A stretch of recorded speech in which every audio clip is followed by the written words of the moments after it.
এবার ফুটবল ছেড়ে ক্রিকেট হাতে নামলেন হামজা চৌধুরী। লেস্টার সিটির হয়ে আজ ক্রিকেটার হয়েই মাঠে নেমেছিলেন বাংলাদেশের হামজা চৌধুরী। বোলিং, ব্যাটিং ও ফিল্ডিং হাতে দারুণ নৈপুণ্য দেখিয়েছেন তিনি। যেন লেস্টার ভক্তদের জানিয়ে দিলেন তিনি বাংলাদেশি হামজা চৌধুরী। যেভাবে 4 ছক্কা হাঁকাচ্ছিলেন হামজা, তাতে মনে হচ্ছিল এ যেন এক প্রফেশনাল ক্রিকেটার। লেস্টারের হয়ে আজ ট্রেনিং সেশনের পর সবাই যখন অবসর সময় কাটাচ্ছিলেন, তখন বাংলাদেশের হামজাকে বেছে নেন লেস্টার সিটির ক্রিকেটের ম্যানেজমেন্টরা। কেনই বা হামজাকে নেবেন না? এই যে টাইগার বাংলাদেশের হামজা চৌধুরী, তা তো ভুলেননি তারা।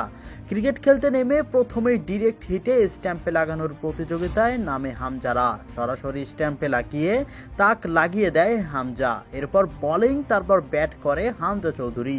তবে সেখানে হামজার ব্যাটিং স্টাইল ও কবজির জোর দেখে মনেই হচ্ছিল এ যেন এক প্রফেশনাল ক্রিকেটার। যেভাবে ছক্কা হাঁকাচ্ছিলেন তিনি, তাতে অবাক হওয়াই স্বাভাবিক। পরপর বিশাল বিশাল ছক্কায় অবাক করে দেয় সবাইকে।